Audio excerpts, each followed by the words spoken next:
Kak. Iya, silakan masuk. Mau duduk di mana? Sini aja. Iya, boleh. Nyaman kan dulu duduknya? Sudah. Ini dengan Mbak Caula ya? Iya, betul. Gimana kabarnya Mbak Caula hari ini? Alhamdulillah cukup baik. Kenapa kok cukup baik nih? Soalnya lagi agak bad mood sih, Kak. Kak bad mood ya? Iya. Ini kan Mbak Caula habis dari mana? Dari rumah. Oh, dari rumah. Nggak ada kuliah? Nggak ada. Mbak Caula ini setahu saya kuliah bagi jurusan BK ya? Iya. Sudah semester berapa? 5. Sudah semester 5. Iya. Kegiatannya Mbak Caula selain kuliah apa? Kebetulan saya nggak kerja ya, Kak. Cuman ikut organisasi aja. Organisasi di kampus Mbak? Iya. UKM ya berarti? Iya, UKM. Ikut UKM apa? KKI itu ya. Oh, UKKI. Iya. UKKI itu kayak gimana sih organisasinya kalau di kampus gitu Mbak? Ya itu sih, Kak, lebih ke kayak banyak kegiatan yang berkaitan dengan keagamaan. Oh, berarti kalau di luar kampus itu kayak NU? Iya, IPNU, IPBNU. Oh iya, gitu. iya. Di UKKI sendiri Mbak Caula jadi apa? Jadi koor departemen Departemen apa nih? minat dan bakat. Oh, Departemen Minat dan Bakat. Kalau jadi koor gitu tuh biasanya apa sih Mbak? Lebih ke itu sih, Kak, kayak apa ya, koordinasi buat anak-anak anggota saya gitu. Oh, oke.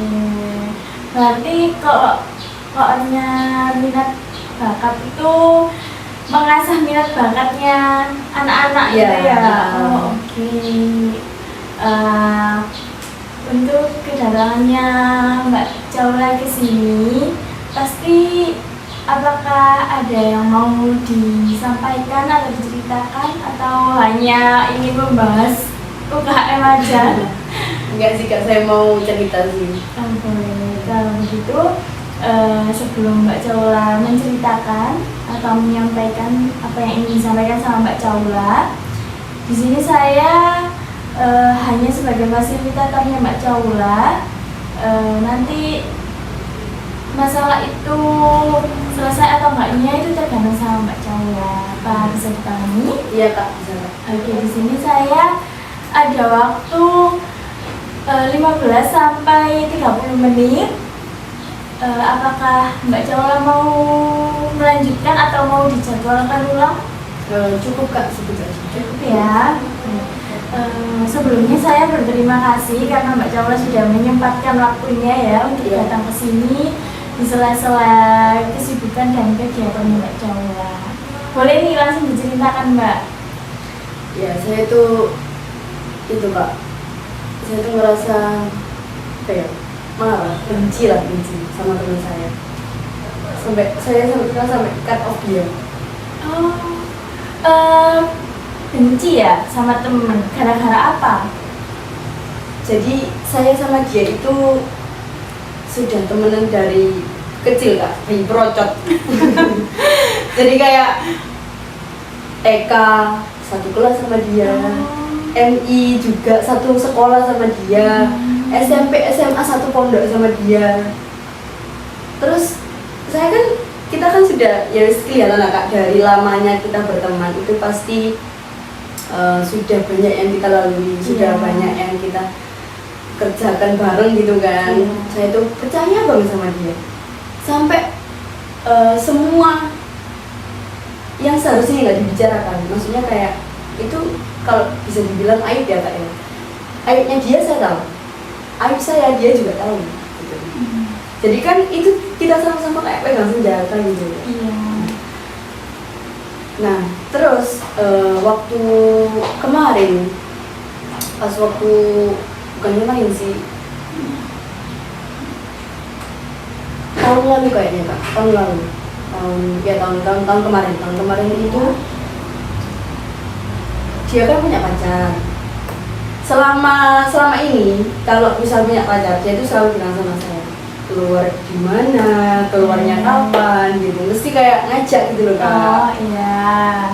Nah terus terakhir dia kan sudah putus sama pacarnya, itu saya yang nganterin buat ambil barang-barangnya gitu loh. Oh. Jadi pas waktu dia putus sama pacarnya itu kan helmnya dia kan dibawa pacarnya, dan dia tuh nggak berani Kak ambil sendiri. Jadi dia tuh ngajak saya sama pacar saya. Oh iya. Dia tuh kayak minta bantuan gitu loh. Terus selama dia pacaran sama yang anak itu tadi, itu kayak pas waktu dia bertengkar, dia dibuat sakit hati atau apa, dia tuh selalu datang ke saya. Cerita. Iya, nangis-nangis kayak gitu. Sampai dulu tuh pernah apa ya, kayak dia sampai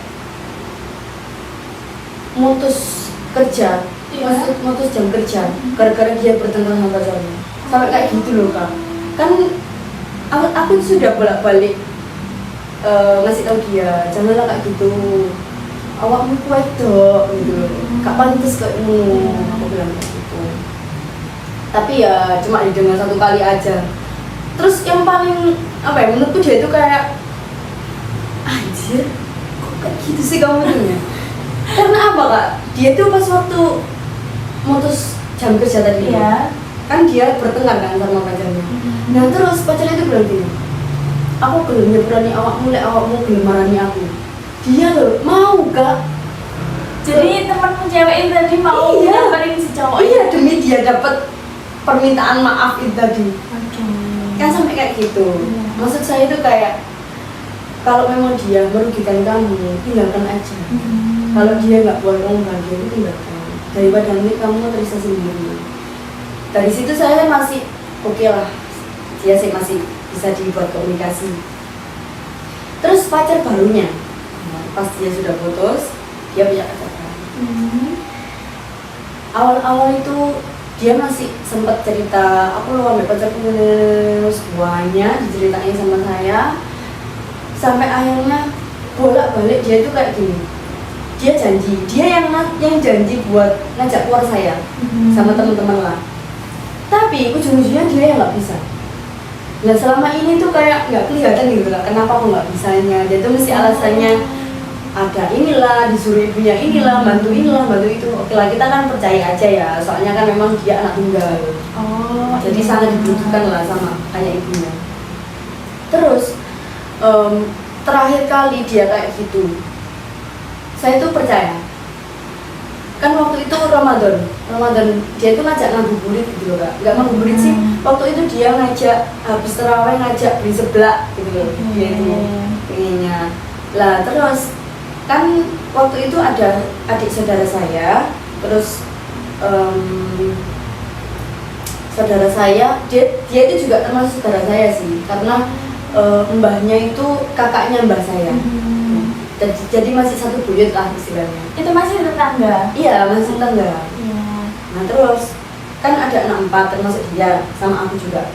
Jadi saudaraku yang lain ada 2. Dia itu bilang nanti habis terawih kita nyeblak yuk. Seneng kan, apalagi yang 2 anak ini dari pondok. Jadi kan kalau misal dia diajak keluar kan kayak excited ya. Seneng banget gitu. Iya. Terus Kak, tiba-tiba hamin 30 menit, dia itu bilang nggak bisa. Dia bilang nggak bisa gara-gara dia mau disuruh ibunya beli parcel buat hari raya. Kebetulan itu waktunya itu mepet hari raya. Nah terus saya percaya sama saudara-saudara saya itu, percaya aja. Kan itu sih Kak. Terus keesokan harinya saya itu keluar sama pacar saya. Dia kan juga punya kontaknya teman saya itu tadi, saudara saya itu tadi. Dia bikin status Kak, keluar sama pacarnya kemarin. Nanti kemarin malam? Iya, yang dia memutuskan nggak bisa ikut. Nah, dia itu lihat apa ya, di Surabaya lihat konser kalau nggak salah. Nah dari situ, lah kok saya itu di privasi Kak? Lah Mbak Cawla ini tahunya dari WA-nya pacar saya. Iya. Kebetulan itu saya pinjam HP-nya, nggak sengaja gitu loh kan. Kok ada bikin status, perasaan dia aku nggak ada, ngono. Nah akhirnya aku marah banget itu karena bolak-balik dia kayak gitu. Selama ini awakmu lek butuh loh di aku, awakmu lek ono apa lho di aku. Kok balasanmu koyo ngene gitu loh maksudnya. Awakmu kok iso awakmu ngomong sepurane yo pacarku iki njaluk metu ambek aku nek gak gitu ngamuk. Awak dhewe metu meneh bisa kan kayak gitu. Kenapa kok malah tiba-tiba nggak bilang, malah bohong gitu loh maksudnya. Kita kan ngerasa kayak ya aku sih hari ini kok kayak gini. Jadinya kita ngerasanya dulu dia bilang kayak gitu tuh kayak oh berarti yang mencuri gitu. Statementnya aku sama saudara-saudara yang lain tuh kayak gitu. Sampai akhirnya dia tak chat, caranya ini Kak Iso, jadi digangguin ibumu nggak parcel, tak screenshot kan itu Kak. Iki apa parcel nang Surabaya, nang gone konser aku bilang gitu sih. Oke, terus ya aku nih yo syukurane aku yang gak ngomong, soalnya aku bilang sakjane kon lo, mek perlu jujur tok, gak masalah, misalnya ini Kak Iso itu gak masalah. Gitu. Nah dari situ dia itu kayak ngerasa takut gitu loh, kayak sungkan mau ngecek sampai sekarang. Bahkan sampai nomor saya ganti itu dia itu kayak nggak ngerasa punya salah atau apa, enggak. Ya wis saya cut off aja. Dia juga nggak ada inisiatif buat minta maaf gitu. Minta maafnya dia itu nunggu saya bilang. Oh. Nah, misalnya kalau ya apa sih baru dia minta berarti maaf. Mbak Caula ini dulu ya kayak ngomong dulu. Iya Pak. Gitu. Jadi nggak ada kesadaran diri dari dia. Dan saya tuh kayak merasa sumpah gedek banget sama dia, kayak mangkel banget gitu loh, sampai itu dendam banget sama dia gitu loh Kak. Kayak selama belasan tahun kita bersama loh Kak, dengan kayak gitu yang saya ngerasa kayak bener-bener gak bisa diterusin. Kalau dari Mbak Caula sendiri, apa sudah nyoba buat komunikasi? Ada nggak? Lanjut sampai sekarang? Enggak, saya itu pernah ngajak komunikasi dia, tapi lewat WA-nya tegar saya. Karena kan saya nggak punya nomornya sekarang. Dia itu pinjam sepatu saya sampai rusak, belum dikembaliin. Sampai sekarang? Sampai sekarang. Dia bilang, dia itu iki ya sepatumu tak ijoli ukuran biro. Saya bilang, iya tak kayak waktu seminggu. Gitu. Maksudnya bukan saya itu apa ya kayak manfaatkan dia, enggak, cuman ben aku sadar gitu loh, ben jerah gitu loh Kak. Sampai sekarang mungkin ada 3 bulanan mungkin dia nggak kayak ada inisiatif buat kembaliin, buat ganti. Padahal aku enggak loh Kak. Terus sempet ketemu sama saya. Tapi kayak misalnya saya tuh baru masuk gang ya, dia tuh di belakang saya. Nah kemudian saya tuh belum noleh, cuma dia tuh kayak kubu-kubu dan pergi gitu loh Kak, selak kegiatan saya gitu loh. Akhirnya pas waktu saya toleh, dia itu masih setengah muterin sepedanya. Saya bilang gitu. Ya terus? Saya nggak bilang apa-apa, cuma gitu aja. Dia langsung bilang gini, oh iya sepatumu sih yo, kok tak terno. Itu mungkin ada 2 minggu yang lalu dia kayak gitu. Sampai sekarang nggak ada konfirmasi apapun. Meskipun lewat WA-nya cowoknya Mbak Caula. Yes. Kayaknya WA cowok saya juga di privasi Kak. Gara-gara ketahuan itu tadi ya. Karena saya tuh paham banget sama karakter dia. Dia tuh kalau pacaran itu nggak mungkin dia nggak bikin status 1 hari. Nggak mungkin. Pasti setiap hari bikin status. Sekalipun dia bertengkar sama pacarnya ya, dia pasti bikin status. Gini, berarti Mbak Caula ini ngerasa benci sama dia, sampai dendam ya Mbak ya? Banget. Gara-gara ya itu tadi dia nggak mau ini ya, nggak konfirmasi, nggak, maksudnya nggak minta maaf kalau dia Iya. itu nggak bisa keluar, malah bohong gitu ke Mbak Iya. Caula. Emang dia penting ya? Sebenarnya sih dulu itu saya ngerasa dia penting karena saya itu nggak punya teman dekat, Kak. Jadi saya apapun pasti cerita ke dia, ngapa-ngapain juga sama dia. Terus kalau misalnya saya nggak punya uang, dia selalu minjemin. Kalau dia nggak punya uang, saya minjemin. Jadi gitu. Kalau sekarang nih, gimana Mbak Caula ngerasanya?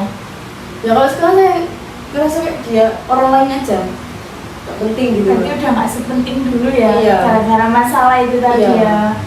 Meskipun dia bohongnya ya cuma gara-gara itu aja yang Mbak Caula ceritakan, gara-gara keluar sama pacare. Iya. Bukan karena suatu hal yang emang bikin Mbak Caula jengkel banget gitu ya. Gini Mbak Caula, emang misal nih temennya Mbak Caula itu nggak jadi keluar sama Mbak Caula itu merasa dirugikan lah. Sebenarnya nggak rugi sih, Kak. Cuma saya tuh kayak ngerasa, apa sih Kak bilang gitu loh maksudnya. Yang bikin saya malah itu aja. Apa sih Kak jujur? Kenapa sih nggak jujur? Ya gini Mbak, kan temennya Mbak Caula ini kan nggak bilang ya, berarti kan dia kan nggak ada rasa kayak mementingkan Mbak Caula. Maksudnya kayak Mbak Caula ngerasa dia penting, jadi harus kayak selalu ngasih tahu kayak maaf ya aku nggak bisa gara-gara keluar sama cowokku. Kan itu kan dia kalau merasa Mbak Caula itu penting, berarti dia kan ngerasa Mbak Caula nggak penting, soalnya dia malah berbohong ke Mbak Caula. Iya Kak. Cuman saya tuh kenapa saya kok sampai nguntap? Karena saya tuh kasihin sama saudara saya yang dua itu. Dia kan dari pondok. Kita sudah ngasih ekspektasi ke dia, terus kita jatuhkan dengan realita, kan kasihan. Kenapa Mbak Caula aja yang ngajakin mereka berdua? Nah pada waktu itu Kak, memang kayak saya tuh gini loh, udah ada janji sama dia, terus dia itu nggak nepati, jadi saya tuh fokusnya ke dia, mestinya marahnya tuh fokusnya ke dia. Ya sempat saya bilang ke dua saudara itu, sebenarnya tak jadi. Ya cuma embel-embel omongan aja sih. Oke. Berarti waktu itu nggak jadi keluar juga Iya, Mbak Caula nggak sama jadi. saudara-saudaranya. Iya. Emangnya Mbak Caula ini harus banget ya kayak merasa dendam, benci, sampai marah ke dia. Soalnya kan dia nganggap Mbak Caula itu nggak penting. Ya seharusnya enggak sih Kak, cuma kayak apa ya, kayak gitu nggak sekali dua kali. Oke. Dan dia kan juga udah ini kan Mbak minta maaf kan. Ya. Udah minta maaf kan, Ya, tapi, meskipun Mbak Caula dulu yang mendahului. Nah, ya sudah loh Mbak, apa Mbak Caula masih ngerasa kurang? Kalau menurut saya sih kurang lah. Soalnya dia itu kayak nggak tulus gitu loh minta maafnya. Oke. Mbak Caula ini tahu dari mana kalau dia itu nggak tulus minta maafnya? Ya saya ngerasa aja Kak. Ya kan itu cuma perasaannya Mbak Caula aja, iya nggak? Iya sih. Cuman kayak apa ya? Dia kan tetangga sih Kak. Terus kayak dari dulu emang kenal deket banget, sampai bajunya aja masih di rumah saya loh. Jadi kayak ngeliat bajunya kayak, ih, lihat bajunya tuh saya kayak geram banget. Meskipun tetangga, meskipun udah dianggap saudara sama Mbak Caula, tapi emang saudara ya, dari buyut gitu ya. Meskipun udah kenal dari kecil, emang dia ini ta kayak yang biayain Mbak Caula gitu. Enggak juga. Enggak. Dia ngasih makan Mbak Caula. Enggak. Kalau main dibiayain sama dia. Enggak juga. Enggak juga. Terus kenapa nih Mbak Caula kok merasa dendam, merasa benci gitu? Harusnya kan enggak. Kalau emang dia bukan yang membiayai Mbak Caula. bukan dia yang bayarin Mbak Caula main, kan Mbak Caula bisa main sama lainnya. Iya sih kak, ya bener sih. Iya kan? Iya sih bener. Saya nggak seharusnya dendam sih sama dia. Cuman kayak kalau misalnya saya inget-inget gitu loh Kak, saya inget masalahnya gitu, saya ngerasa kayak dihianatin banget gitu. Berarti Mbak Caula itu masih ngerasa penting, masih ngerasa kalau dia itu penting. Enggak juga. Lah kenapa dipikirin Mbak? Iya sih, cuman kayak apa ya kayak ya emang sih nggak mungkin sih. Iya kan? Iya sih nggak mungkin. Kalau dia keluar sama cowok Mbak Caula juga bisa keluar sama cowok Mbak Caula. Iya juga sih. Iya sih kak. Iya. Jadi gimana? Harusnya Mbak Caula menyikapinya gimana nih? Ya mungkin lebih kayak tetap sih kak ada rasa kecewa ya sebenarnya karena kayak gitu ya. Tapi kalau misalnya saya pikir-pikir lagi ya emang itu kehidupannya dia. Kalau misalnya dia pilih saya kayak gitu ya sudah. Berarti kan dia memang sudah nggak butuh sama saya. Jadi Mbak Caula ngerasa gimana? Ya lebih kayak ya sih bener juga sih omongannya kakak. Oke. Masuk akal sih ya, memang nggak perlu sih dendam sama dia, marah sama apa, benci sama dia. Itu juga nggak ada untungnya kan buat saya. Iya, betul. Cuma bisa diri sendiri aja. Misal tiba-tiba temennya Mbak Caula ini minta maaf ke Mbak Caula. Mbak Caula gimana nih responnya? Apakah memaafkan atau malah kayak dibiarkan aja karena emang udah bikin Mbak Caula kecewa gitu? Itu sih kak. Pasti yang pertama saya kayak ya udahlah, gak apa-apa. Mungkin memang saat itu dia benar-benar nggak bisa buat alasan gitu. Jadi dia pakai alasan kayak gitu. Terus dia itu tahu banget sama karakter saya. Jadi kalau saya marah itu memang susah buat muncul gitu. Makanya kalau misalnya dia punya itikat baik ya buat minta maaf, buat memperbaiki hubungan dengan saya sangat apresiasi. Karena dari dulu dia nggak bisa kayak gitu. Saya tahu banget dia kayak gimana. Tapi dari dulu itu selalu Mbak Caula ya buat yang mengawali kalau minta maaf, baikan gitu. Jadi misal kalau tiba-tiba dia minta maaf gitu, Mbak Caula bisa ya nerapin apa yang udah disampaikan sama Mbak Caula. Insya Allah saya akan berusaha kak. Meskipun itu susah ya Mbak ya, meskipun masih ada kejanggalan. Iya, karena kan memang sudah lama banget loh kak, belasan tahun kan saya. Iya, pasti kayak ngerasa mau nggak temenan juga ngerasa berat gitu ya Mbak ya. Iya. Terus gimana nih perasaannya Mbak Caula setelah sesi konseling ini? Alhamdulillah sih kak agak lega. Karena selain saya konseling ke kakak ya, saya itu juga cerita ke ibu saya. Nah sebenarnya ibu saya juga, jadi sendok, kenapa sih kok sampai kayak ngono gitu. Kan juga ada untungnya. Iya, Kok malah merusak persaudaraan. Tapi saya itu masih kabuk mangkal aku sih gitu. Apa itu wajar karena sekalinya kecewa pasti kita ngerasa kecewa terus sama dia. Ini kalau mau ada konseling selanjutnya boleh.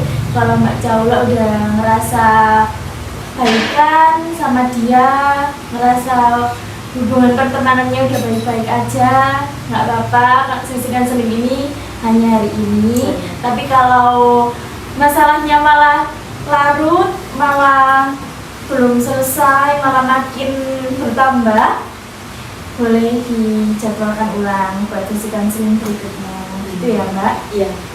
Baik, makasih kak ya. Iya, sama-sama. Cerita saya. Sama-sama. Semoga pertemanannya juga bisa membaik secepatnya. Amin. pamit dulu. Iya, boleh. Makasih ya. Iya.